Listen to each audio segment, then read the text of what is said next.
Tema kita apa? Syariat, tarekat, hakikat, ma'rifat. Serius nih ngasih judul begini? Gak takut sesat?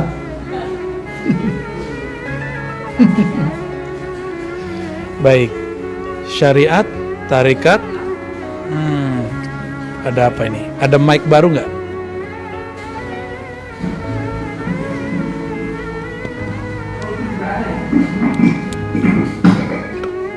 Ini nggak ngefek.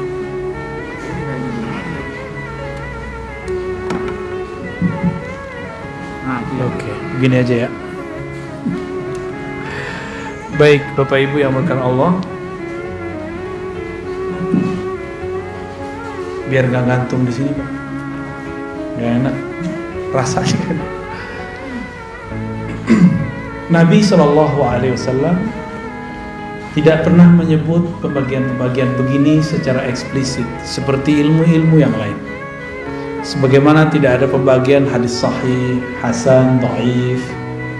Sebagaimana tidak ada pembagian usul fikih menjadi fikih.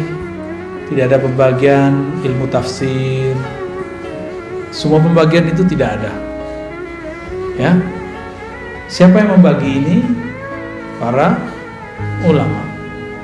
Karena Nabi itu datang satu paket. Nabi datang satu amalan itu mencakup 4 unsur, mencakup semua ilmu. Semua amalan Nabi ada syariatnya, ada tarekatnya, ada hakikatnya, ada ma'rifatnya. Jadi jangan sampai lagi ada pertanyaan konyol mengatakan, emang ada syariat, tarekat, hakikat, ma'rifat di zaman Nabi? Nah, itu pertanyaan konyol itu. Nanti kalau dibalik gimana? Emang ada hadis sahih, hasan, dhaif di zaman Nabi? Kan gak ada. Jadi jangan bertanya yang konyol-konyol. Sok kritis tapi gak pakai data. Sok kritis tapi gak rasional. Lalu bagaimana kalau mau nanya? Kalau kita mau mengkritisi sesuatu, kuasai dulu yang mau dikritisi itu apa. Inilah pesan berat yang dulu diturunkan oleh Imam Abu Hamid Al-Ghazali yang wafat tahun 505 Hijriah. Sekarang 1434 ya. Apa kata beliau? Kalau engkau mau mengkritisi sesuatu, memuji sesuatu, maka kuasai dulu sesuatu itu apa. Dan ini beliau lakukan sendiri. Imam Al-Ghazali ketika hendak mengkritisi filsafat, dia pelajari 2 tahun, lalu dia review selama 1 tahun. Jadi 2 tambah. Dan dia menulis dalam masa itu. Belajar, dia ulang, petakan, dia review, kemudian dia tulis 3 tahun genap. Jadi Imam Ghazali baru kemudian mempublikasikan kritiknya terhadap filsafat setelah 3 tahun mendalami filsafat. Kita sudah berapa tahun mendalami suatu istilah, lalu kemudian mengkritisinya. Jangan-jangan kata orang, katanya nggak boleh kata orang, ya harus kata Allah dan Rasulnya. Ya, jika ada orang mengatakan itu batil, coba tunjukkan bahwa pembagian ini batil, ada nggak? Kan nggak ada. Syariat itu ada di Quran istilahnya, syir'atan wa minhaja. Itu ada di Quran ya. Syir'ah, syariah itu ada di surah Al-Ahqaf. Apa arti syariat? Syariat itu artinya yang syariah itu jalan, syariah yang dijalani, bisa begitu ya. Bisa juga diartikan jalan itu sendiri. Jadi sebenarnya syariat dan tarekat itu artinya sama. Syariat itu jalan, tarekat itu jalan. Syuru' arti bahasa Arabnya, syuru' itu artinya proses. Syara' artinya hukum yang mesti dijalani. Ya, syara', hukum yang mesti dijalani. Kalau di kampung saya ada ungkapan begini, adat bersandikan syara'.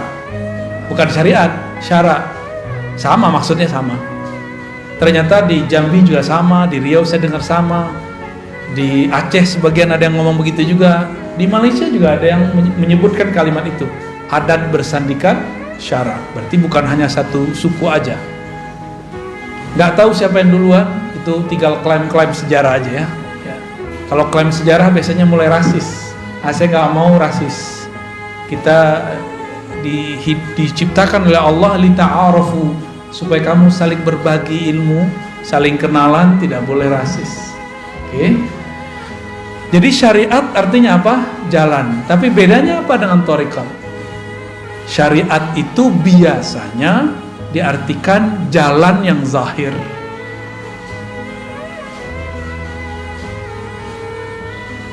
Kaedah-kaedahnya ada pada syariat. Nah, saya menerjemahkannya lebih eksplisit. Syariat itu adalah hukum-hukum Allah yang ditetapkan dengan dalil-dalil yang umum ataupun terperinci. Ya. Lalu bagaimana cara melaksanakannya? Namanya thariqat. Jadi kawan saya, dia nggak suka zikir Ratibul Haddad, Ratibul Attas. Tahu Ratibul Haddad? Ya, tahu ya? Ratibul Attas tahu? Atos tahu nggak Atos? Atos orang Sunda apa Atos? Sudah. Ratibul Atos bukan ratib sudah-sudahan. Itu nama imamnya, Al-Imam Al-Habib Al-Attas. Tapi dia punya zikir pagi sore, di-download di smartphone-nya, dan juga dia punya di perpusnya buku kecil. Di dalam Al-Quran, surah Al-Ahzab ayat 41 ada perintah, ya ayyuhalladzina amanu zkurullaha dzikran katsira. Al-Ahzab ayat 41. Wahai orang beriman, ingatlah Allah sebanyak-banyaknya. Itu syariat, hukum syariat. Tekniknya gimana? Kata kawan, bid'ah tuh pakai Ratibul Haddad, Ratibul Attas. Tapi dia ngeluarin buku baru, zikir pagi dan sore yang sahih. Itu juga namanya thariqat baru. Thariqat tergantung siapa namanya. Kalau yang nulis ini namanya Dodo, Eduardo, berarti thariqatnya thariqat Dodowiyah. Kalau ente mancung, thariqat Al-Mancungiyah. Jelek amat nama thariqat ya. Ya. Dulu almarhum Haji Maksum misalnya punya wiridan yang dia kerjakan pagi dan sore, maka thariqat yang dia tinggalkan boleh disebut dengan Al-Maksumiyah. Gitu. Maka penamaan zikir itu biasa. Ya, boleh-boleh aja. Ya. Kenapa nggak disebut dengan zikir Nabi aja? Ya kan Nabi zikirnya banyak. Saya punya kitab zikir Nabi hampir 10 yang pakai ilmu hadis, dan kalau di luar ilmu hadis banyak, puluhan. Yang ilmu hadis saja pakai riwayat, itu udah pusing kita bacanya. Ini yang mana mau diamalkan duluan? Karena kita bingung, banyak dalil zaman dulu. Boleh meramu obat. Saya mau tanya nih, Bapak Ibu ini, kalau sakit boleh nggak meramu sendiri obat, masuk ke ruang apotik terus ramu-ramu sendiri? Lo kan nggak boleh taklid. Katanya nggak boleh taklid. Taklid ke dokter juga nggak boleh dong. Kenapa percaya sama dokter? Taklid sama apoteker juga nggak boleh seharusnya. Kalau kita boleh bilang nggak boleh taklid. Taklid artinya apa? Ikut tanpa tahu kenapa hakikat sesuatu itu ada. Ikut tanpa mengetahui dalil. Kenapa obat kalau batuk ini A, B, C, D? Disebutkan nggak sama dokter? Disebutkan nggak sama apoteker? Enggak. Terus kenapa percaya-percaya aja? Kenapa itu boleh, sedangkan dalam agama nggak boleh? Gitu. Yang mengerti dalil ulama atau orang awam? Ulama.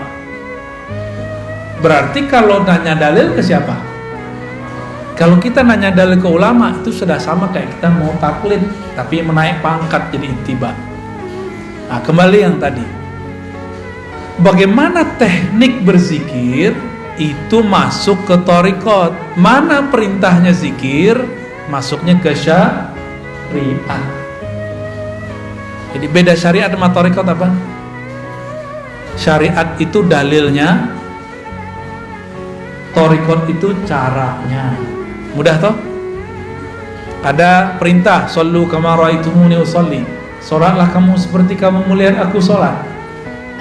Ada yang lihat Nabi nggak? Ada yang lihat Nabi? Mimpi aja. Mimpi aja nggak jelas ya. Kalaupun mimpi bukan Nabi lagi sholat kan? Terus kalau kita disuruh sholat melihat Nabi, kita ini nggak ada yang lihat Nabi. Terus gimana caranya? Nah, kalau ada syariat, thariqat, cara ngamalin, ada lagi cara yang lain, namanya mazhab. Mazhab itu cara mengamalkan dalil yang zahir. Thariqat itu cara mengamalkan dalil yang tersirat. Jadi mazhab mengamalkan yang tersurat, thariqat mengamalkan yang Udah tahu perbedaannya? Oke. Terus gimana? Kata kawan, tidak boleh ikut mazhab. Ya, tidak usah ikut Syafi'i, langsung aja ke Nabi. Kalau Syafi'i berbeda dengan Nabi, kita ikut Nabi. Konyol nggak? Imam Syafi'i bisa beda sama Nabi. Terus ente gimana nasibnya? Kalau Imam Syafi'i yang jarak beliau dengan Nabi cuma 2 orang, bisa berbeda dengan Nabi, terus nasib antum apa? Yang jarak dengan Nabi 14 abad, 1400-an tahun. Mikir-mikir kalau mau ngomong ya. Tapi ada yang lebih dahsyat lagi. Kalau sahabat berbeda dengan Nabi, kita ikut Nabi. Jadi dia adu-adu sahabat sama Nabi. Ini orang lebih berbahaya daripada Syiah, lebih berbahaya dari Khawarij, lebih berbahaya dari Mu'tazilah. Karena yang mengadu-adu sahabat dan Nabi itu kelompok Syiah, kelompok Mu'tazilah, kelompok Khawarij. Kelompok Syiah bilang para sahabat pengkhianat, merampok, mencuri, mengambil pemerintahan yang Nabi wariskan kepada anaknya, mantunya, lalu diambil oleh mereka. Maka mereka benci ke Abu Bakar, ke Umar, Utsman. Saya nggak tahu Syiah yang di Bandung begitu apa enggak. Kali ada Syiah Al-Bandungi, dia masih cinta sama Abu Bakar, kan kita nggak tahu.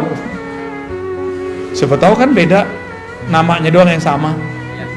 Kalau sama, wah berarti dia bisa saudaraan sama kita. Tapi kalau mereka menghujat sahabat, ya saya hello aja ya. Gak bisa, kita gak bisa bersahabat. Ente aja gak bisa bersahabat sama sahabat Rasul, gimana bersahabat sama kita? Gitu ya. Ada orang ngomong begitu, bener gak? Kalau imam mazhab, Imam Syafi'i beda sama Nabi, kita ikut Nabi. Jadi dia pernah berpikir, bersuuzon ke imam. Kalau Nabi, imam ini berbeda sama Nabi. Imam ini buat ajaran baru. Jadi yang dia pikirkan mazhab itu agama buatan imam. Ini kesalahan besar ini. Ini logika yang nggak nyampe. Buat definisi tapi nggak nyampe. Dan saya sering ketemu dan udah sering contohkan, mereka ngomong nggak usah ikut Syafi'i, langsung aja ke Sahih Bukhari. Masih ingat? Masih ada nggak orang begitu? Masih ada. Padahal kita udah ngaji kemana-mana, kita ulang-ulang ini. Tanda dia kalau ngeritik kita nggak pernah dengerin video kita, ya. Imam Bukhari murid dari muridnya Imam Syafi'i. Imam Bukhari ini juga riwayatin hadis, cuma tidak dikenal sebagai periwayat, dikenalnya sebagai imam mazhab. Imam Syafi'i kebalik. Imam Syafi'i dikenal sebagai imam mazhab, padahal juga meriwayatkan hadis. Imam Bukhari berguru ke murid Imam Syafi'i, maka mazhabnya Bukhari itu sangat dekat ke mazhab Syafi'i. Kalau Imam Subuki positif masukkan, Imam Bukhari mazhabnya Syafi'i. Udah positif belum masukkan. Karena pas kita presentasikan ajaran Imam Bukhari hampir dekat dengan mazhab Syafi'i. Lebih tua mana Imam Syafi'i Imam Bukhari? Lebih dekat mana ke Nabi Imam Bukhari atau Imam Syafi'i? Jadi kalau kita ikut salaf, lebih orisinal mana, ikut Syafi'i atau Bukhari? Itu namanya mazhab. Mazhab ini berkembang, tapi di samping kirinya ada thariqat juga berkembang. Dulu ada namanya Imam Hasan Al-Basri. Imam Hasan Al-Basri punya murid namanya Habib Al-Ujaimi. Ada muridnya Daud At-Tai. Daud At-Tai punya murid Ma'ruf Al-Kharqi, Sarri Sabti. Lalu Imam Junaid Al-Baghdadi. Maka dulu disebut thariqat Junaidiyah. Apa nama thariqatnya? Junaidiyah. Tapi thariqatnya lebur, banyak cabangnya. Cabangnya ada thariqat Naqsyabandi, ada Qadiriyah, ada Khalwatiyah, ada Suhrawardiyah, ada macam-macam nama thariqat pecahan daripada Imam Junaid. Dalam pecahan itu, kita ambil dua sampel, thariqat Naqsyabandiyah dan thariqat Qadiriyah. Nabi berbicara dalam syariatnya, afdalul dzikri la ilaha illallah. Dalam surat Muhammad, fa'lam annahu la ilaha illallah. Ada syurb, fi syurb, mau ya?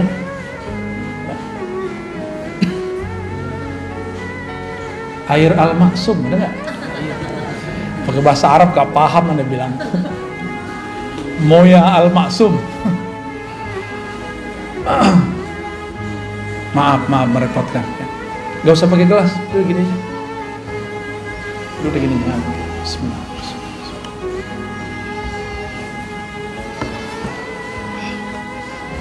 Udah gak usah. Ayat ini syariat nih. Fa'lam annahu la ilaha illallah, surat Muhammad ayat 19. Ada dalil dari hadis, afdalul dzikri la ilaha illallah. Zikir yang paling nikmat, paling lezat, paling afdal, paling bermutu, paling jitu, itu adalah la ilaha illallah. Terus caranya gimana? Coba antum baca la ilaha illallah. Biasa aja kan? Coba baca la ilaha illallah. Ada yang tahu, ketahuan tuh kalau sudah berarti dia ngambil thariqat udah tuh. Tapi kalau la ilaha illallah, itu belum tuh. Saya tahu dari suara aja kita ngerti. Apalagi kadang-kadang kalau sudah dihentakkan ke dalam kolbu ini kan bercahaya kalau disebut nama Allah. Itu terasa tuh cahayanya, gitu. Dan memancar di wajah. Ada wajah keasikan. Karena afdalul zikri, zikir paling enak, paling nikmat la ilaha illallah. Kalau orang Sunda, makanan paling enaknya apa? Karedo. Bener Pak? Tempe. Santri dia nih ya, Batagor apalagi. Ini yang ngomong orang Padang. Tadi orang Sunda yang ngomong. Kayaknya yang lebih sohor orang Sunda nih. Bener, karedok. Oke. Karedok kalau cara buatnya ditonton di YouTube, buat sendiri, beda gak dengan mak-mak kita yang dulu buat? Beda. Kenapa beda? Suka enak aja. Thariqatnya, tekniknya, Maka thariqah itu teknik. Beda warung, beda rasa, bener. Bahan sama. Bahannya apa aja? Kucing. Tuh. Kalau saya makan keredok saya nggak nanya. Yang penting enak, gitu. Teh yang penting buatnya enak. Tipe-tipe murid begitu. Ada murid mau tinggal jadi aja. Udah Pak Kiai, Pak Ustadz, kajengan, ajarin zikir, udah pusing.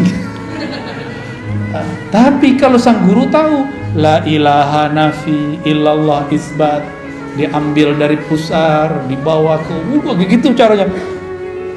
Itu cara ngaduk-ngaduk kalimah dalam kolbu. Ya, kalau salah aduk jadi nggak tuh barang? Nggak jadi. Kelebihan gosong, kurang, nggak mateng, nggak enak. Sama. Jadi kalau kita nih zikir, coba sendiri hasil lihat YouTube. Ya beda kalau ketemu. Ya beda.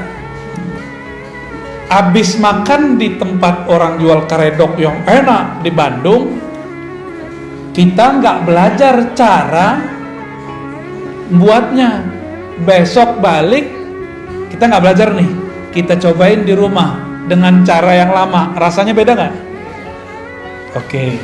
Tapi kita datang ke kokinya, ajarin dong, diajarin lah sama dia tekniknya. Kita cobain di rumah, rasanya sama atau beda? Tetap beda. Tetap beda. Zikir depan guru nikmat, karena disuapin sama beliau. Cobain di rumah, tekniknya udah dikasih nih, istighfar, tawasul, apalagi, oh semuanya lengkap deh. Nih bahannya kamu cobain sendiri di rumah. Kita cobain. Kok ambar ya? Kenapa? Karena kita belum terlatih. Sang guru napas dia udah begitu. Ya. Ibu kita karena sudah lama jadi ibu, dia tiap hari harus buat masak buat anaknya, maka enak jadinya. Ya tetehnya jadi ibu tapi bukan yang masak, sama aja. Ambar juga. Saya kan orang Padang, itu suka mengamati rasa rendang. Sama-sama resto A, tapi beda tukang masak, kokinya beda rasa.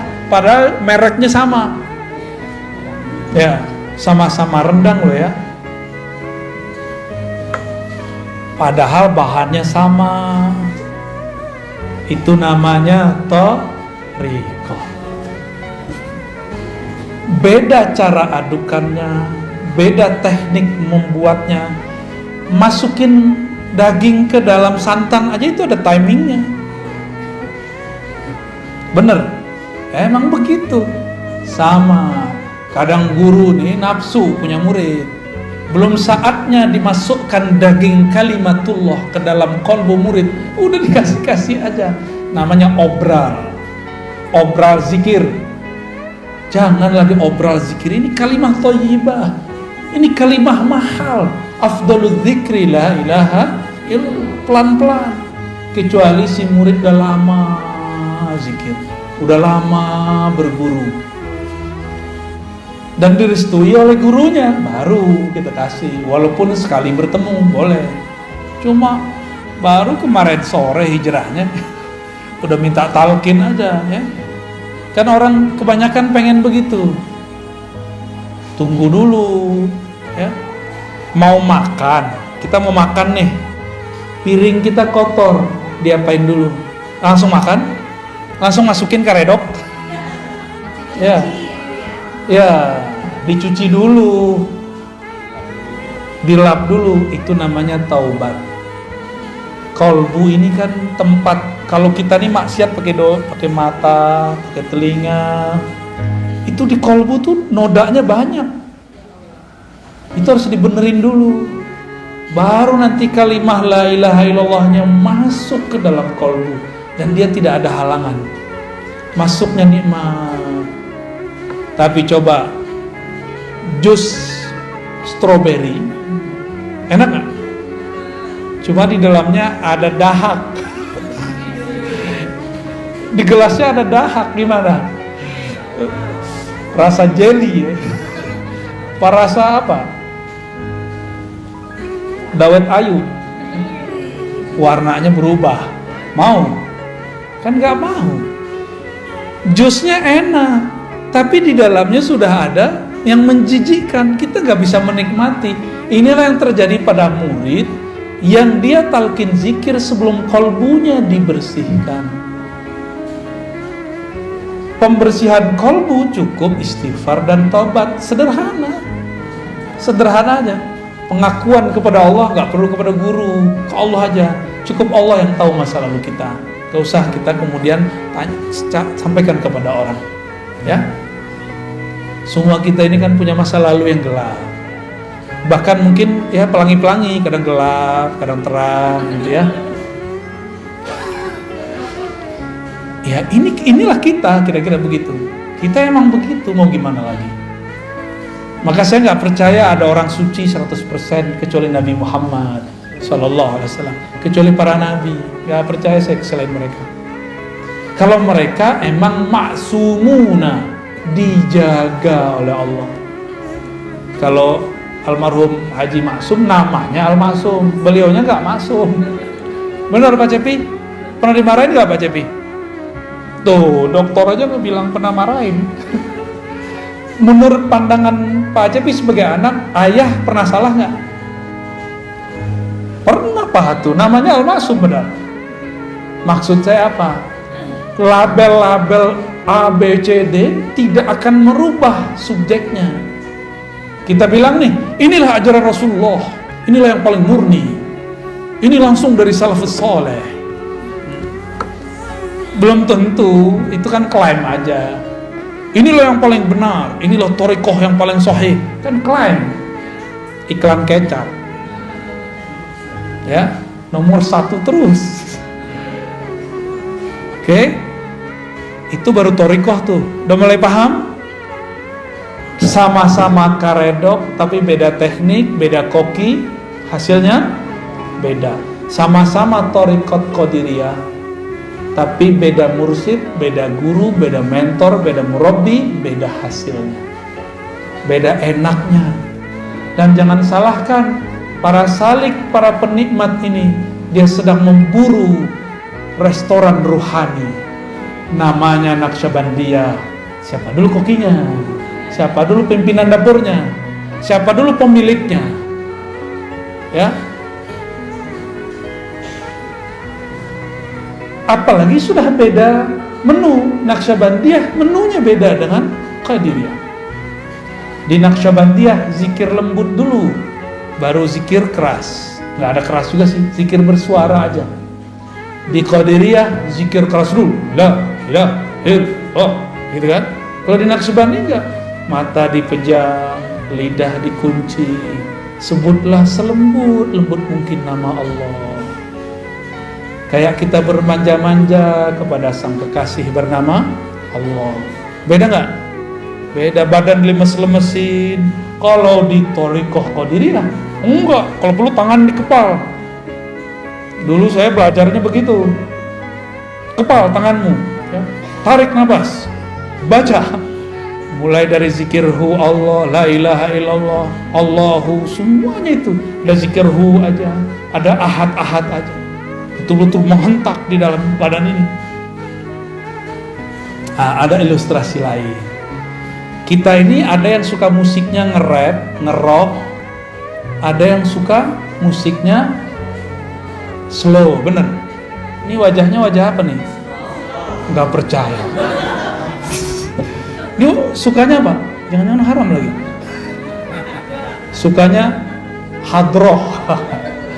Hadroh itu udah separuh-separuh ngerok tuh, tang tung tang. Saya alirannya slow. Jadi kalau datang ke hadroh, saya request yang lembut dikit ya, gitu.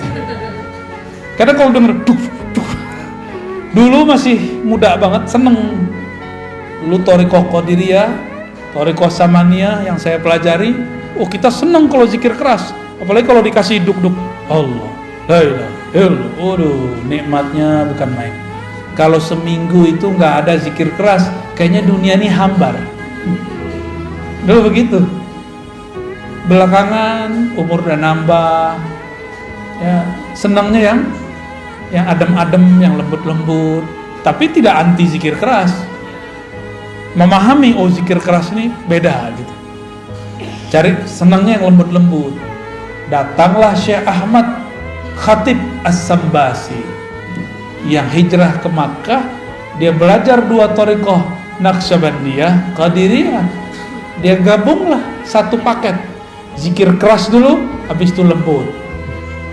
Boleh-boleh juga sih. Makanya kalau datang ke pusat-pusat tarekat di Bandung, di Tasik, di Garut, mau jalurnya yang manapun, kalau di Tasik kan sudah masyhur tuh, Abah Anom, Suryalaya, macam-macam. Di sini ternyata juga ada TKN tapi beda jalur. Metodenya sama. Keras dulu, baru lembut. Kenapa? Karena memang sudah satu menu. Ya. Cuma kenapa yang ini enak, terkenal, yang itu tidak? Kenapa? Sama kayak rumah makan, yang ini terkenal, yang itu tidak. Padahal rasa, bukan rasa, menunya sama. Rasanya beda. Jadi lidah ini nyari rasa. Kalau makanannya fisik, maka lidahnya lidah fisik. Kalau kolbu fisik atau non fisik, maka yang dia sedang cari menu-menu makanan non fisik. Oleh karena itu ulama kita mengatakan zikrullah qutul qulub. Zikrullah itu adalah nutrisi makanan kolbu. Ya. Zikrullah makanan kolbu. Saya mau tanya, mau nggak tiap hari dikasih karedok teh? Bapak Ibu, mau nggak tiap hari dikasih apa biasanya? Nasi liwet. Mau nggak tiap hari dikasih nasi liwet? Enak juga. Lama-lama tensinya naik, kolesterolnya naik, lidahnya tiba-tiba jadi asin. Mau nggak tiap hari? Bosan. Oleh karena itu, kalbu ini juga ada kebosanan. Innallaha la yamallu hatta tamallu. Allah itu tidaklah akan bosan selama-lamanya sampai kamu bosan. Maka teknik la ilaha illallah pun ada macam-macamnya. Ada teknik A, ada teknik B, ada teknik C. Zikir keras itu tekniknya beda dengan lembut. Dalam keras itu juga ada beberapa teknik. Bosen. Inilah masalah thariqat. Ini masalah thariqat, ini saya sampaikan nih. Kok thariqat zikirnya 2 aja, la ilaha illallah sama Allah. Padahal zikir banyak. Berarti ada yang belum sempurna dalam thariqat itu. Kurikulumnya kurang lengkap. Ya. Bakal bosen nanti kalau cuma zikir la ilaha illallah doang. Selama-lamanya zikir keras mulu, bosen. Maka harus ada zikir lain. Ada zikir subhanallah, ada alhamdulillah, ada Allahu akbar, ada la haula wala quwwata illa billah, ada hasbunallah wa ni'mal wakil. Ada suluknya masing-masing. Ada suluk subhanallah, ada suluk alhamdulillah, ada suluk la Allahu akbar, la haula wala. Semuanya ada suluknya. Dan semua itu turunan dari amalan para nabi atau para malaikat di langit.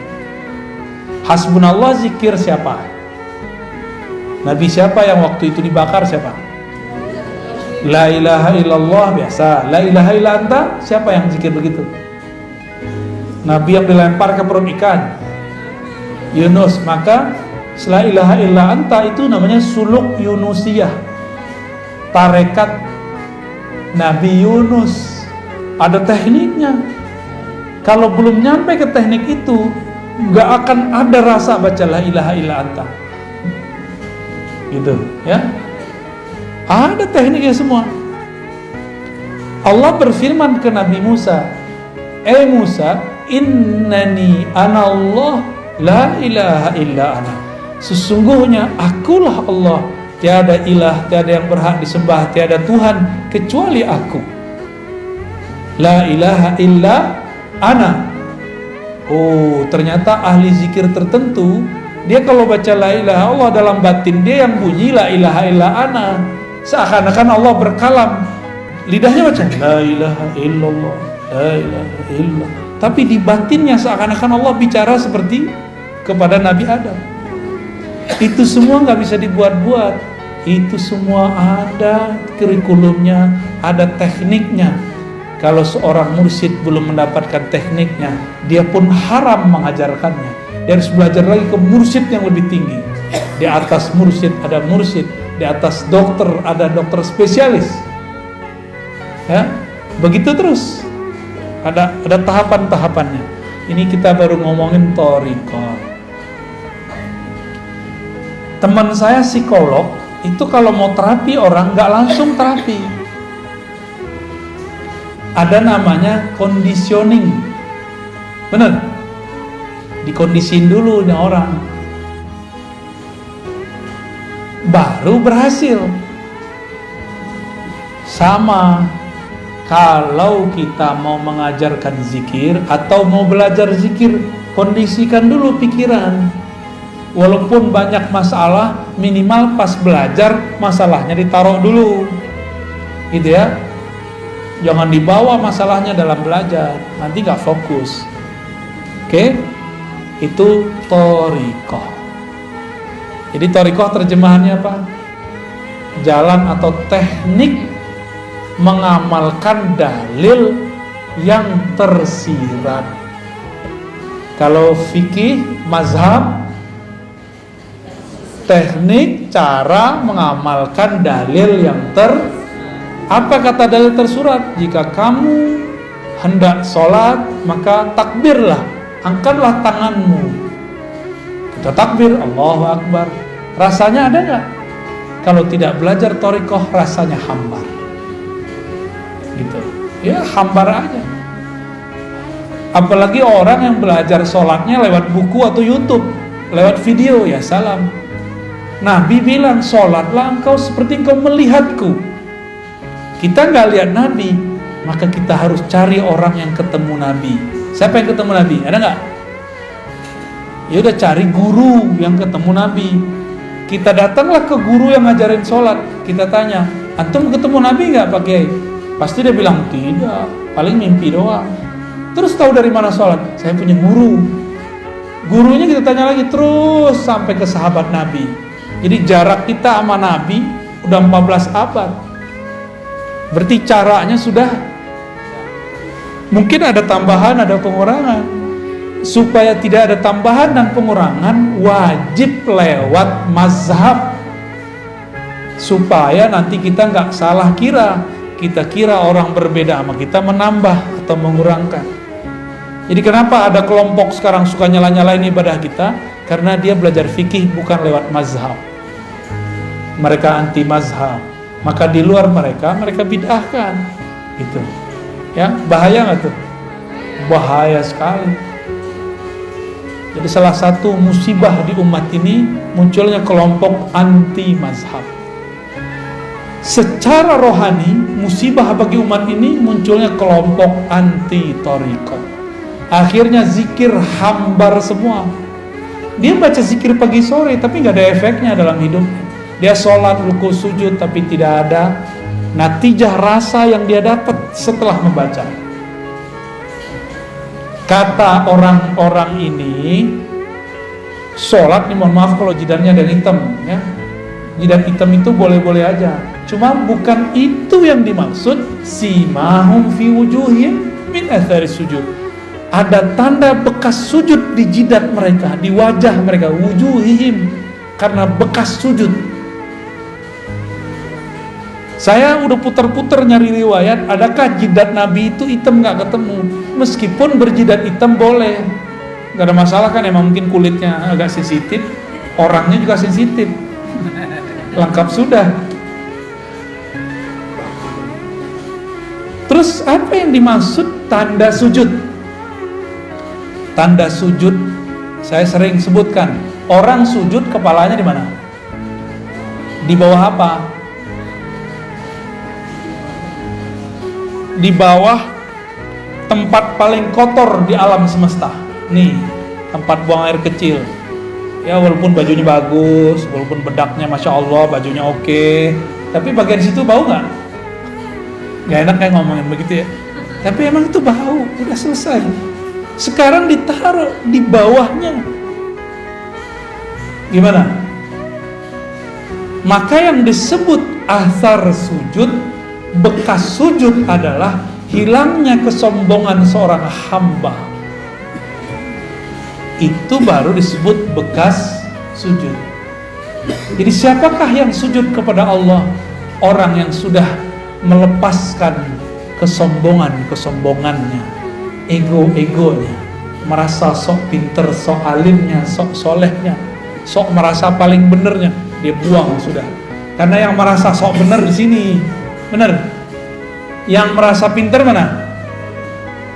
Yang merasa bergelar ini, yang merasa manhajnya, mazhabnya paling bagus, thariqatnya paling keren ini.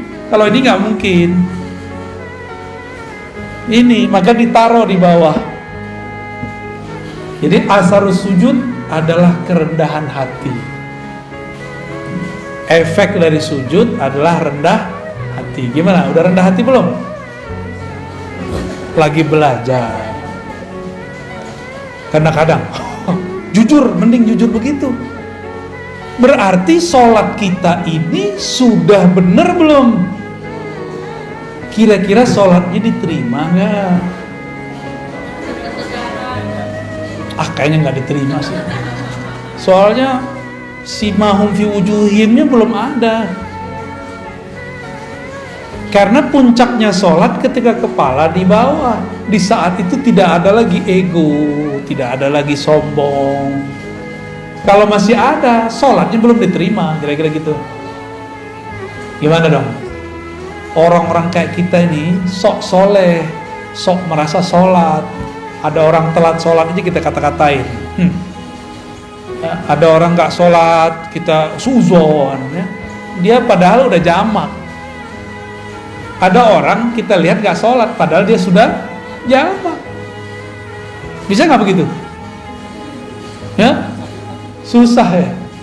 Emang begitu sih ya.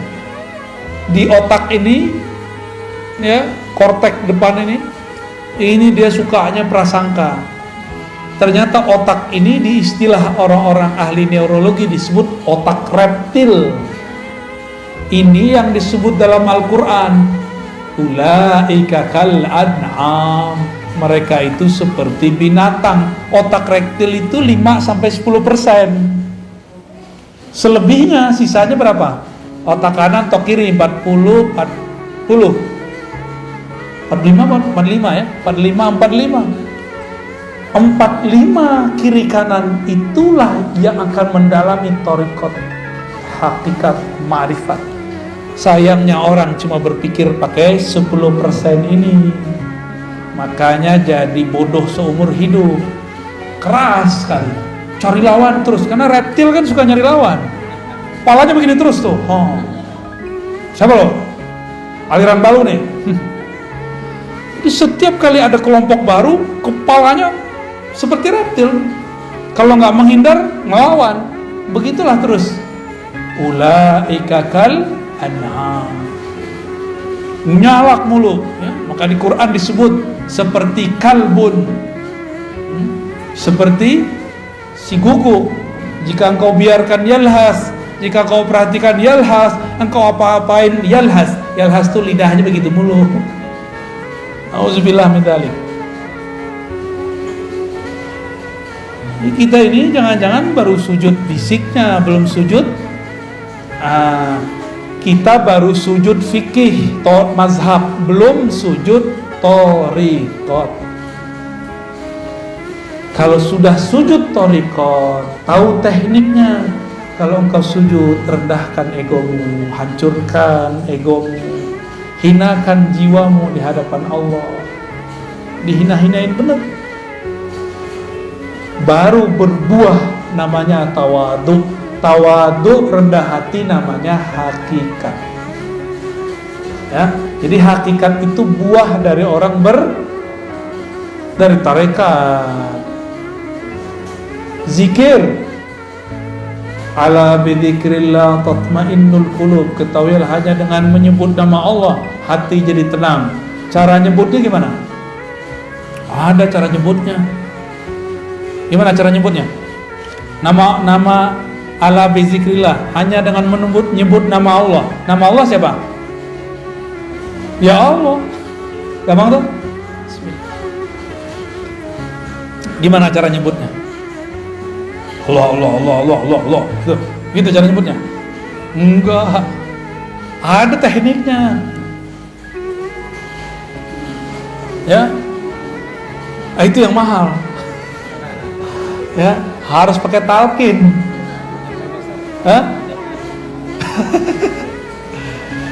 Harus pakai talqin, mahal itu. Maka barang begini nggak boleh diobral, haram hukumnya diobral. Ini mutiara dari Allah, karena dia seafdol zikir. Kalau diobral, orang nggak menghormati barang ini nanti, dapat dibuang. Itulah yang terjadi pada banyak murid. Talqin sini, karena diobral talqinnya, dia tidak pernah lagi mengamalkan zikirnya. Karena dia nganggap, kita kalau beli cincin tepi jalan, pede nggak pakai tiap hari. Tapi kalau beli cincin ini toko yang eksklusif, pede nggak pakai tiap hari? Pede. Kira-kira begitu, ya. Ini lebih dari cincin. Ini sesuatu yang kita masukkan ke dalam diri.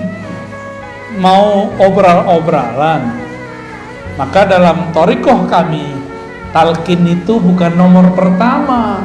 Nomor pertama at-ta'allum wa ta'lim, ngaji.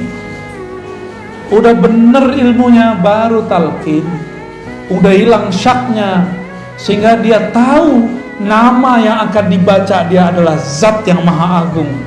Maka dia pun akan mempersiapkan jiwanya untuk membaca. Nggak mungkin lewat Zoom, pasti dijemput kok.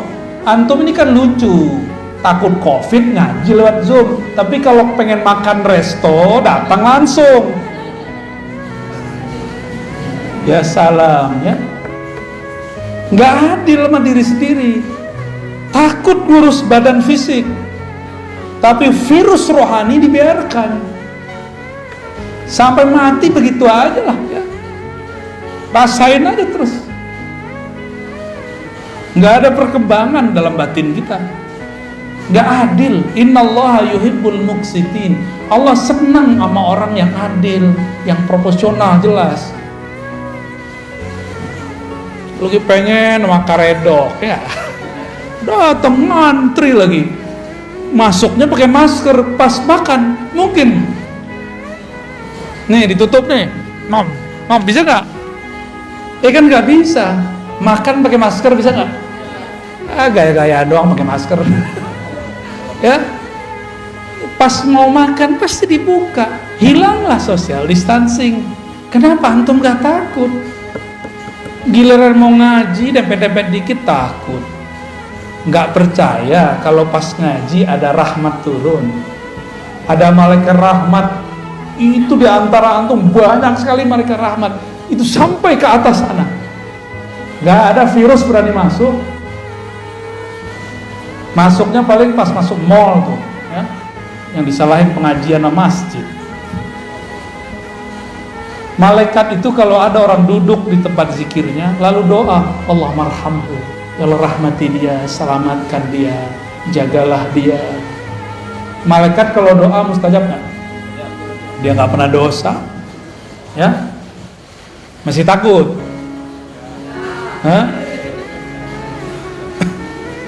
nggak takabur loh ya, nggak boleh takabur, tapi insya Allah, ya, yang adil sama diri. Ini bukan nyinggung yang nonton online sama Zoom ini. Kalau yang karena jarak kita maklumi. Ini masih di kota Bandung. Ya, saya aja datang dari Jakarta, masa antum di sini Zoom, gaya bener. Ya, sok higienis, sok jaga badan tapi nggak jaga rohani. Makanya sampai nanti nggak akan ada peningkatan spiritual. Nih saya marah-marah nih sekarang sore ini nih, tapi marah saya begini-gini aja, ya. Mau sampai kapan begini terus? Ya? Maka yang hadir kita apresiasi dengan baik. Semoga Allah meridhoi antum lebih kenceng daripada yang udah jelas dari samping sini masih pakai Zoom, gaya bener. Giliran makan ke kantin dempet-dempetan, ya. Betul-betul nggak adil ke dalam diri, ya. Nggak adil. Saya prihatin melihat seperti ini. Kalau mau protokol kesehatan lengkap, prokes-prokesan yang adil semuanya, ya, semuanya rapi, siap-siap hidup merana. Udah divaksin juga, ya. Terus untuk apa dong kita divaksin, ya? Protes ya, tuh, ya, Pak pemerintah, semua orang udah bosen, orang udah bosen semua. Ini gimana lagi? Ke depan kita harus pakai aplikasi segala macam lah. Jadi yang pakai fingerprint, dulu kan kantor punya print. Kalau sekarang semua orang harus punya peduli link, nggak hanya fingerprint, dicolok hidungnya. Kita ikutin aja mainnya, ya. Yang penting kalimah Allah bertahta di dalam qalbu, ya. Yang penting ketenangan muncul di dalam jiwa. Harus muncul di dalam jiwa. Jika dilakukan zikir berdasarkan tekniknya, sama dengan orang makan karedok, makan rendang sesuai dengan takarannya, cara masaknya, udah pas sudah. Kalau juga masih belum terasa, jangan-jangan bukan menunya yang salah, tapi lidahnya sedang sariawan. Paham ilustrasi ini? Kalau kita nih belajar zikir, gurunya sudah oke, tekniknya sudah lengkap, tapi belum juga menikmati zikir. Jangan-jangan kolbu kita sedang bermasalah, seperti mulut lagi sariawan gak menikmati makanan. Saya kira cuma orang Padang yang pedes, orang Sunda cabai rawit gak dicampur apa-apa, giling. Gimana? Udah? Pernah nyoba? Doer gak bibirnya tuh?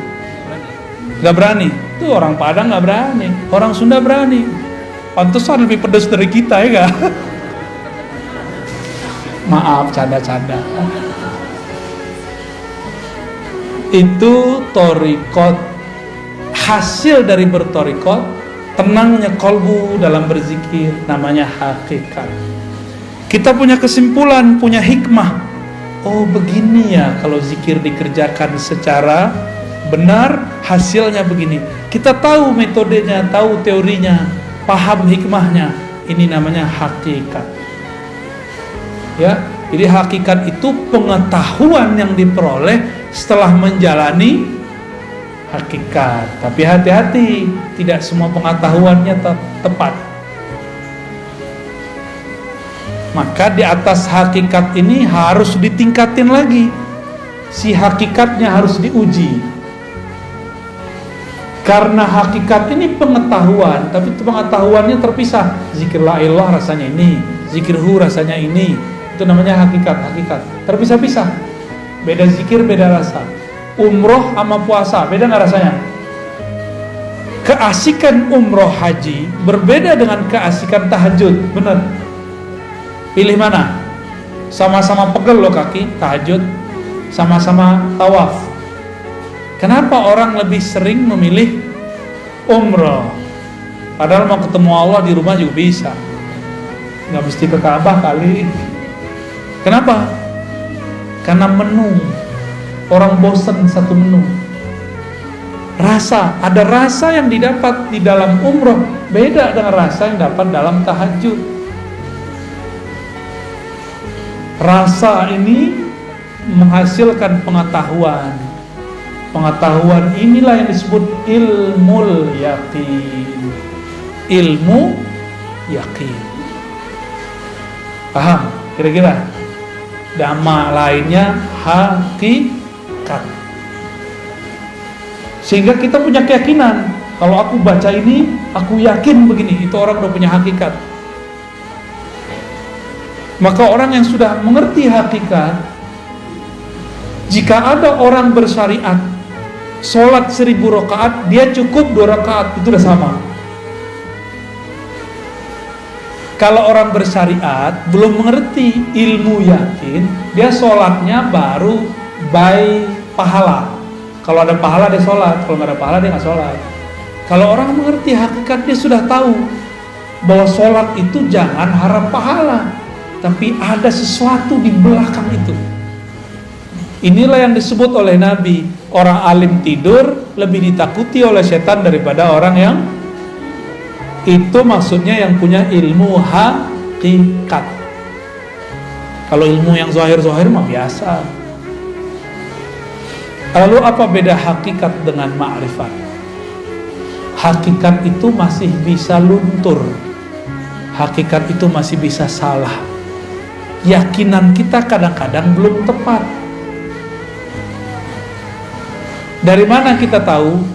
Yang paling banyak dapat ilmu hakikat waktu di surga itu malaikat namanya Azazil. Tetap saja tergelincir, dipecat dari malaikat namanya iblis. Iblis itu ahli hakikat. Dengan ilmu hakikatlah dia menyesatkan orang-orang ahli zikir yang tidak berguru. Pernah berguru terus ninggalin gurunya. Pernah bermajlis lalu keluar dari majlis. Orang-orang begini dicaplok sama iblis. Apa kata iblis? Zikir kamu keren ya, karena zikir kamu banyak orang sembuh nih. Kamu sebenarnya mursyid yang lebih sakti daripada gurumu. Mulai terbersit. Kita lebih sakti dari guru. Tuh, kena tuh dah. Pernah nggak ngeliat ada orang begitu? Ya, murid kiai besar buat tarekat baru. Ini nasib dia ini. Keluar dia dari halaqah. Karena terbersit dalam hatinya, dia lebih sakti dari gurunya. Dia nggak sadar gurunya sedang pura-pura nggak bisa. Ngetes dia aja. Guru pura-pura nggak bisa ngeruqyah, nggak bisa. Oh, saya nggak bisa doain air, pura-pura aja. Bukan berarti dia nggak bisa. Dia nguji antum itu. Ngerasa sakti nggak melebihi guru. Banyak yang terpedaya di situ. Apalagi urusannya udah ketemu pulus, ya. Apalagi urusannya udah ketemu pengikut. Orang merasa pengikut itu aset dia. Waduh, gawat. Banyak orang tergelincir pada bab ini. Banyak sekali. Oleh karena itu, orang sudah bertarekat dapat hakikat, masih bisa tergelincir. Contohnya Barsisa. Contohnya Musailamah Al-Kazzab. Itu Musailamah kan dulu ikut nulis wahyu. Musailamah ikut nulis wahyu, Bang.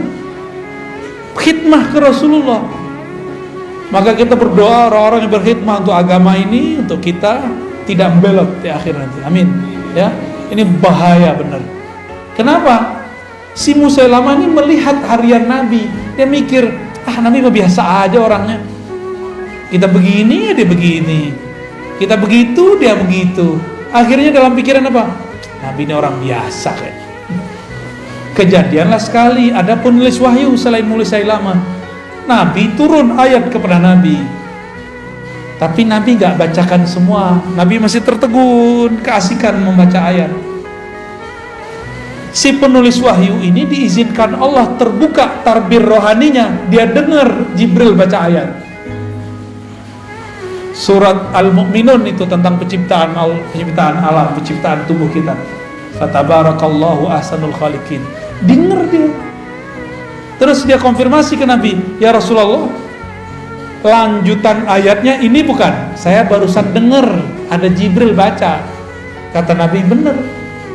Dalam hati terbersit sama dia, gini doang ilmu guru gua, gini doang makomnya Rasul, saya juga bisa. Maka orang ini jadi nabi palsu. Kalau murid jadi mursyid palsu, buat tarekat palsu, karena dia merasa dia bisa mengakses apa yang diakses gurunya. Dia kira gurunya cetek ya. Ini sering terjadi di semua halaqah, di semua thariqah ya. Maka untuk selamat hanya satu bab, harus masuk pintu ma'rifatullah. Apa itu ma'rifatullah? Disebut ma'rifatul Muhammadiyah, mengenal hakikat Nabi Muhammad sallallahu alaihi. Dalilnya apa?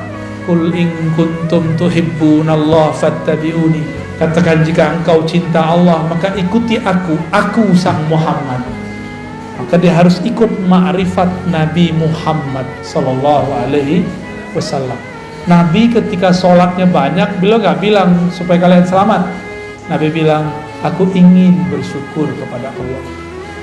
Nabi ketika dapat wahyu gak bilang, gua doang yang bisa dengar, lu gak gitu. Kalian gak bisa.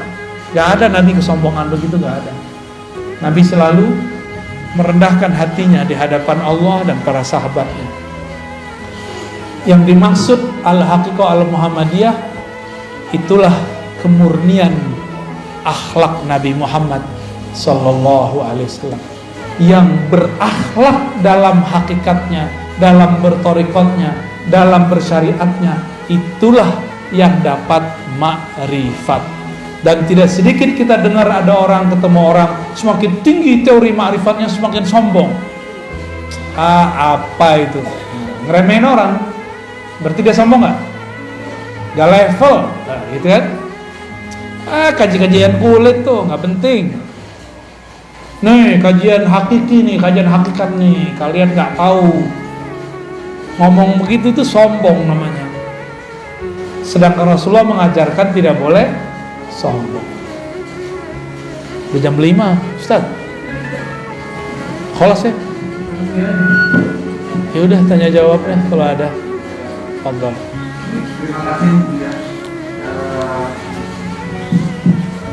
Dari Bapak atau Ibu saya nggak bisa lihat. Dari Bapak dulu barangkali ada yang perlu sampaikan. Dari Zoom ada 2, tapi sebelum dari Zoom dari yang hadir dulu mungkin silakan. Ustaz, ada ibu-ibu yang nanya. Enggak, kami nanti sore. Assalamualaikum warahmatullahi wabarakatuh. Saya mau bertanya tentang masalah contoh. Sampai sekarang saya masih bukan lagi ya, masih bingung. Karena dalam satu sisi ada yang mengatakan bahwa kita itu bertolak harus sama orang yang masih hidup. Mursyidnya itu harus masih hidup. Sementara yang lainnya bilang tidak harus yang sudah meninggal juga tidak sama. Yang begitu yang mana ya? Begitu. Oke. Assalamualaikum. Kalau kita ini belum mandiri, guru wafat, maka sebaiknya punya mursyid yang masih hidup, yang dapat ijazah dari mursyid itu atau dari mursyid yang lain. Jangan yang nggak dapat ijazah, nggak nyambung nanti, nggak nyambung ke Nabi Muhammad, nanti nyambungnya ke iblis. Ya, yang boleh ngajar zikir adalah syaikhun ma'zunun inda syaikhihi, guru yang diizinkan diijazahkan gurunya. Kalau nggak dapat ijazah, sedapat ijazah aja yang diajarin, jangan lebih. Nggak pernah diangkat mursyid, jangan ngaku mursyid. Mursyid itu nggak mesti tua loh ya, itu masalah otoritas satu thariqah. Ada di thariqah tertentu yang dapat ijazah umur 90, di thariqah yang lain umur 19 sudah diijazahin. Saya ketemu kemarin waktu ke Sumatera, ada guru saya, dia sudah memimpin suluk dua thariqah, Naqsyabandiyah dan Samaniyah Qadiriyah. Itu dia mimpin dari umur 20, sekarang umurnya udah 70 sekian, berapa tahun tuh? Ya jadi nggak mesti tua fisik. Mana ada kaedahnya tua fisik? Nggak ada. Kita kan bayangin Syekh Mursyid harus tua, pakai tongkat, harus pakai sorban, ya salam. Mursyid itu mau pakai apa aja dia mursyid. Mau mereka baju kaos, dia mursyid. Orang nggak akan bisa luput karena ada mutiara di kolbunya. Sekali dia berbicara, keharuman rohaninya tercium oleh orang yang mencari rohani. Gak bisa dibohongin. Rumah makan, masak, udah ditutup, kecium baunya nggak? Ya, kecium baunya. Sama kira-kira, ya. Jadi saran saya teh, kalau belum disiplin untuk zikir yang diajarkan guru, maka bermursyidkanlah kepada yang hidup dan dapat izin dari gurunya. Gitu ya. Kalau enggak, nanti enggak nambah-nambah. Makomnya segitu-gitu aja. Karena zikir itu enggak ada batas. Zikir itu di atas makom ada makom, di atas makom ada makom. Zikir la ilaha illallah ada ribuan tekniknya. Yang diajarin kan baru satu. Baru dari besar ke bunuh-bunuh itu mah satu, belum banyak itu. Banyak tekniknya. Ya. Saya ngamalin sudah hampir 100-an lebih teknik itu. Baik yang langsung diajarkan beliau-beliau ataupun yang secara rohani. Adalah berapa ratus teknik la ilaha illallah doang. Mau ditarik kemana aja nikmat zikir la ilaha illallah itu. Nikmat sekali. Ya. Jadi jangan mengkultuskan seorang guru. Di atas guru ada guru, di atas wali ada wali. Di atas nabi ada nabi, di atas rasul ada rasul. Puncaknya Rasulullah sallallahu alaihi wasallam.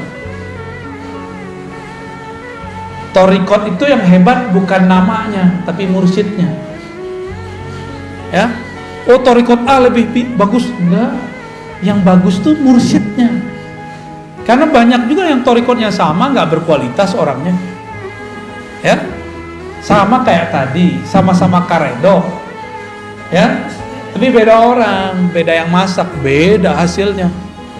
Jadi bukan karedoknya yang salah kalau dia nggak enak, tapi yang salah sih gurunya. Yang masak udah bagus, itunya udah enak, lidah lagi masalah, pikiran lagi banyak, bisa enak gak? Enggak ya?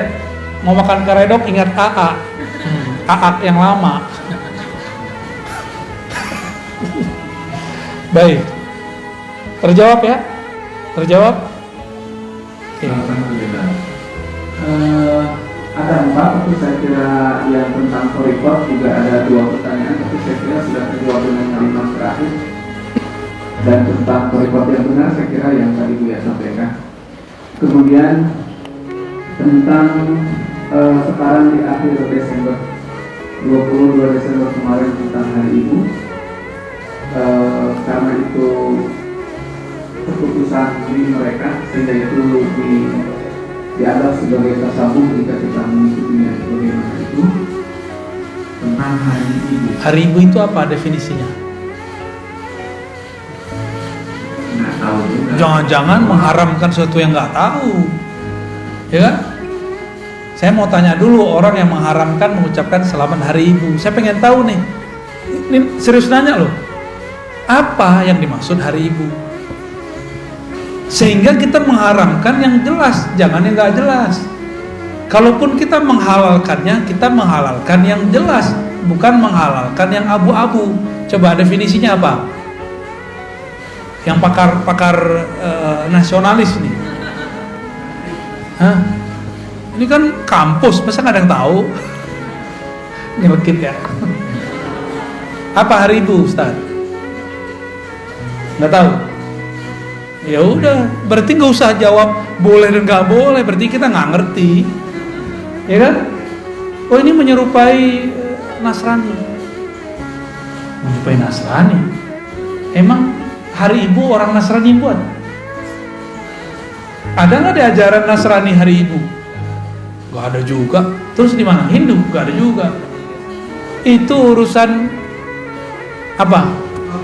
Ini jadi dengan adanya peringatan Hari Ibu di tanggal 22 itu, maka seolah-olah umat digiring untuk menghormati ibunya hanya pada tanggal itu. Emang begitu? Nah, sedangkan Oke, good.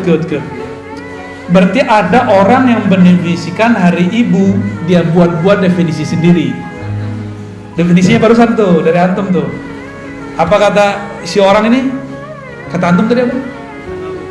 Tanggal 22 Seolah-olah menghormati ibu hanya pada tanggal itu sehingga umat tergiring ke situ di hari Oke, sekarang kita tanya sama yang menetapkan hari ibu tanggal 22. Apakah begitu maksud dia? Enggak, coba buka sendiri kan udah ada googling. Terus selama ini Google nggak dipakai, cuma nonton yang nggak jelas. Cobalah, aneh pura-pura nggak tahu kok tadi ya. Emang begitu definisi hari ibu. Giliran belajar agama pakai Google, yang begini aja yang cetek aja nggak pakai Google.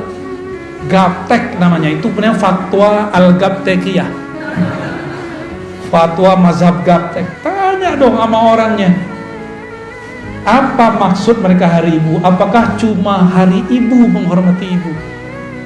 Memang begitu yang membuat kebijakan buat? Enggak kok, kita aja suuzon.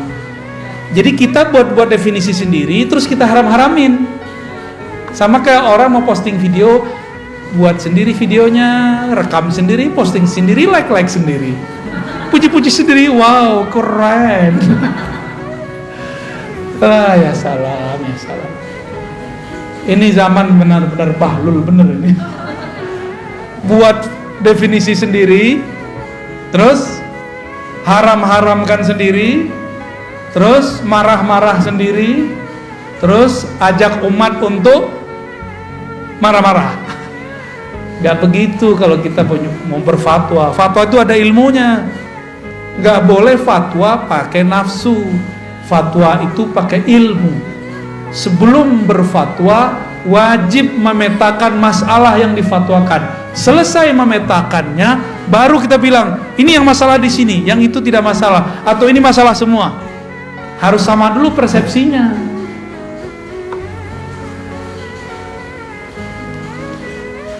Orang Muhammadiyah punya Islam berkemajuan, NU Islam Nusantara. Di Wasliyah ada Islam apa kemarin? Waktu kita ke Wasliyah, saya lupa ada istilahnya. Di Medan kemarin, orang Persis gimana? Islam apa? Islam murni. Pasti adalah jargon-jargon gitu. Benar. Ada orang buat definisi Islam Nusantara itu Islam sholat pakai bahasa Jawa. Ntar kalau yang benci Muhammadiyah, Islam berkemajuan, nanti sholatnya pakai bahasa Inggris, maju. Emang begitu? Saya buat definisi sendiri, terus saya salah-salahin orang, diketawain nggak? Jadi kalau kita mau menentang, menerima, mengamalkan sesuatu, tanya definisinya kepada yang punya barangnya. Namanya tabayyun. Ija'akum fasikum binaba'in fatabayyan. Gitu Ustaz ya. Jadi gimana? Boleh nggak hari ibu? Ya, harus. Ya. Berarti hari ibu bukan menggiring umat hanya menghormati ibu, hari ibu saja, benar? Ya. Kalau begitu definisinya ada masalah nggak? Tapi kalau definisinya hari ibu adalah hanya hari itu aja menghormati ibu, itu baru nggak benar. Tapi ternyata definisi itu nggak ada kan? Nggak ada. Ya sudah udah beres kok. Kita aja yang cari-cari masalah, rame-rame sendiri, tengkar-tengkar sendiri, mengundang masalah. Emang ada bahasa Arabnya bahsul masail, cari-cari masalah. Jangan-jangan pertanyaannya masalah ya? Bener, ya lanjut. Yang satunya lagi juga saya kira harus dibahas dalam pertemuan tadi. Tapi yang saya akan bacakan tentang thariqah aja. Apakah saya boleh ikut thariqah Buya? Banyak tadi yang harus diikuti 100 lebih ya. Masya Allah. Ini gimana dong? Itu pertanyaan antum kali. Thariqat saya ngaji. Jadi ngaji aja dulu. Ngaji dulu, 1, 2 ngaji. Antum hafal nggak? Yang kedua apa? Hah? Tuh, baru lupa. Ini khidmahannya aja lupa. Apalagi antum. Ya? Khidmah. Yang ketiga baru talqin. Jadi saya nggak mentalkin kecuali saya lihat orangnya sudah berkhidmah baik ke perjuangan thariqah atau ke umat. Kita lihat dia. Atau dia sudah berkhidmat jauh untuk dirinya. Ada orang datang dari mana-mana. Dia udah lama ngaji, udah mentok. Kita lihat khidmatnya bagus, kita talqin. Tapi itu nomor 3. Bahkan nomor 4. Terus apa lagi? Sholawat. Maka orang ikut thariqat kami nggak punya sholawat, keluar aja ya. Kita sholawat minimal 313. Atau kalau nggak bisa 100 pagi 100 sore. Tuh, nggak bisa juga ya 10 pagi 10 sore, nggak bisa juga. Nggak bisa juga. Udah diskon tuh. Ya, thariqat ad-diskonia. Suwe. Terus apa lagi? Mujalasalatul sholihin, duduk bersama orang soleh, bergaul dengan orang soleh. Kita ini kan gak soleh, kita ini masih rusak. Supaya kita ini terbentuk dengan kebaikan, maka carilah komunitas orang baik. Jangan-jangan kita lah yang merusak komunitas yang lama. Ya, jangan bilang tuh komunitas itu jahat tuh, aku kalau di sana pasti rusak. Kita yang merusak mereka. Nih teman saya nih ada mantan nih. Kalau dia nggak ada, kata temannya nggak ada lo nggak ada rame, nggak ada dia nggak mabuk orang. Nggak ada dia nih, orang nggak mabuk.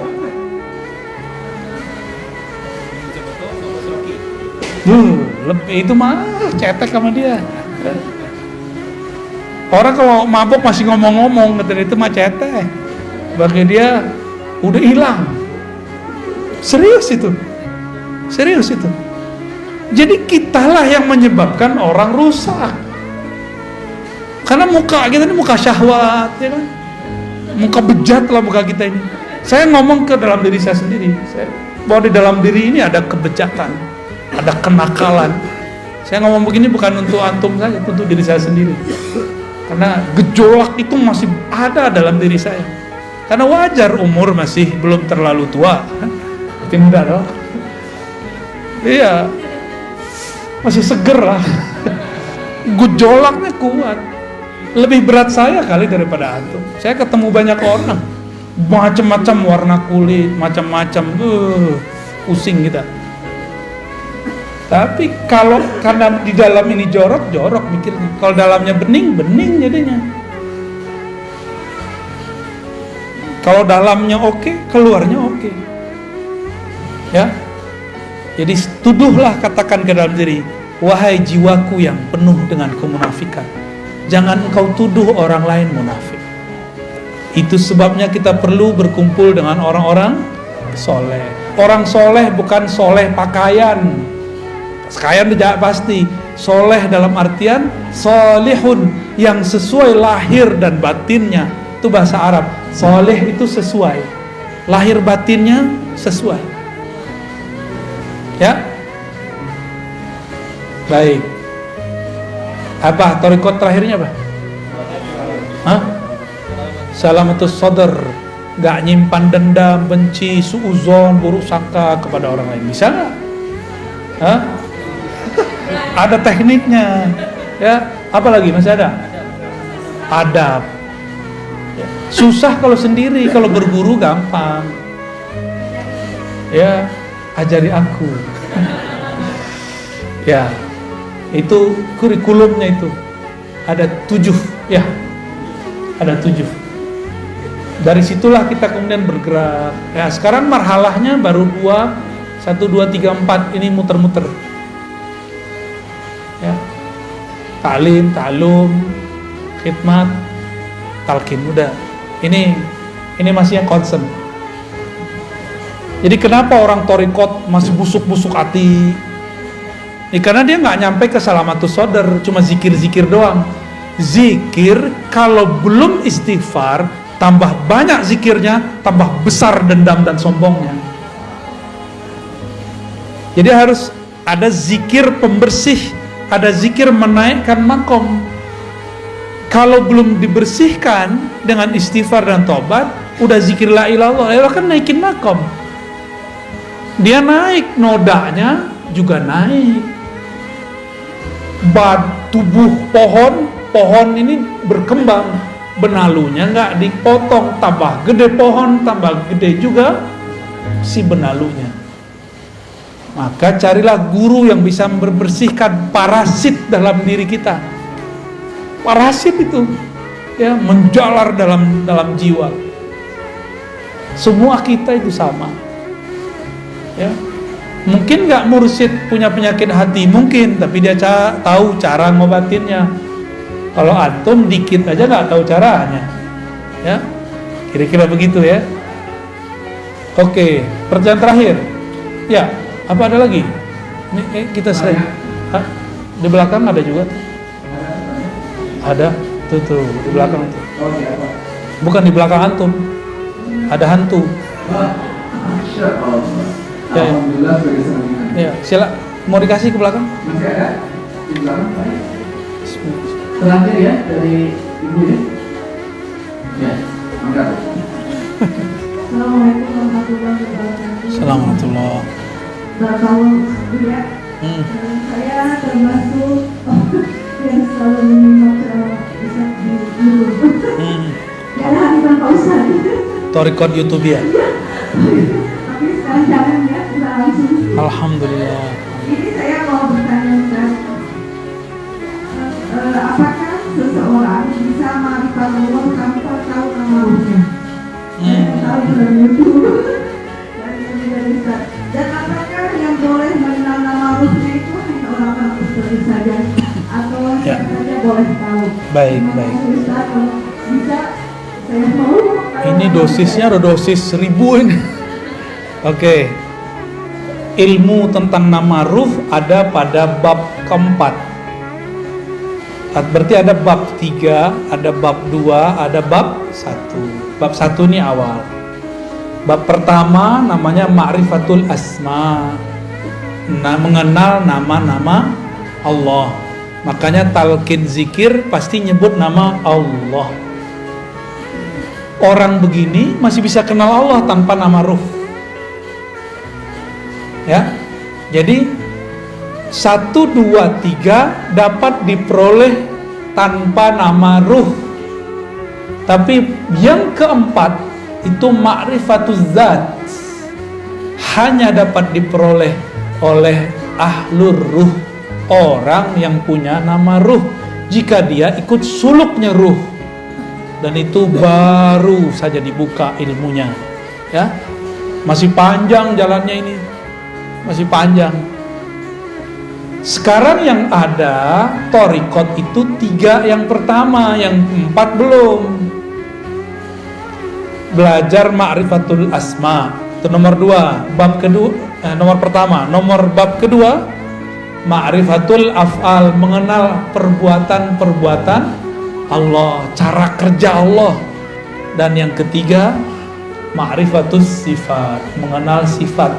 Sampai nomor 3 itu tidak perlu mengenal, tidak wajib mengenal nama ruh, bisa semua. Ya, nanti Allah kasih sendiri, mungkin potongan depan namanya. Allah yang ngasih tahu. Atau dia mimpi ketemu Rasul kasih nama dia. Saya ketemu beberapa mursyid yang dia sampai dikasih nama oleh Rasulullah. Tapi biasanya cuma depannya aja. Nama itu ada rangkaian-rangkaian namanya. Karena nama itu diambil dari karakter Nur Muhammad yang memancar dari Ahmad. Warna, ini cahaya ada warnanya nggak? Kita bilang ini cahaya terang, perih di mata atau teduh? Cahaya ini perih, benar. Maka kita sebut cahaya ini perih, cahaya ini tajam. Itu nama dia, nama cahayanya. Tapi menerangkan nggak? Oh, cahaya ini walaupun tajam, dia menerangi ruangan. Itu nama berikutnya. Maka satu cahaya bisa banyak nama. Nah, ahlur ruh itu ngasih nama cahaya itu. Nama itu sebenarnya sudah ada sebelum kita lahir. Sebelum kita ke alam ini, kita sudah ada belum? Sudah. Jika hidup di sini nggak pakai nomor KK dan KTP, bisa kemana-mana nggak? Ruh kalau nggak punya nama nggak bisa masuk ke badan kita. Emang Allah main serabut-serabut doang ngambil ruh, sud gitu, nggak bisa. Ada daftar nama yang antri untuk ditiupkan. Ada namanya dia. Dan yang punya pengetahuan mengenai nama ruh bukan saya, Bu. Saya cuma penjelas metodologi keilmuannya. Mungkin ada santri yang nggak sabar, terus keceplosan ngomong, Buya Ustadz nih muter-muter aja. Buka aja sih, seenak perut lo aja. Nggak bisa begitu. Ilmu ini ada tahapan-tahapannya. Jangankan ilmu ruh, ilmu talqin aja belum saya bagi-bagi semua kok. Apalagi ilmu, ya jangan suka-suka kita komentar, ya. Ini zaman orang komentar suka-suka. Antum komentar, hati-hati. Nabi mengatakan dalam hadis Sahih Bukhari, bisa jadi satu kalimat tidak terasa keluar, tidak terasa diketik, tapi membuat Yahwi ila jahannama sab'ina kharifa. Itu membuat dia terjatuh ke dalam jurang-jurang jahanam 70 kharif. Saya nggak tahu terjemahan yang pas tuh kharif itu. Selapa lamanya orang udah mati dari kemarin, dia belum nyampe-nyampe juga. Ada munafik mau dilempar oleh Allah di masa Rasulullah. Itu dia sampai sekarang belum nyampe itu ke bawah. Karena kalimat itu sok dalamnya itu sab'ina kharifan, 70 kharif. Dalam kayak palung Mariana kalau di laut tuh. Dalamnya bukan main. Hati-hati komentar. Ya, saya nggak pernah biasanya menghiraukan orang berkomentar, tapi kalau dikomentar tentang nama ruh, ini agak sedikit kita tandain, ya. Hati-hati ente, ya.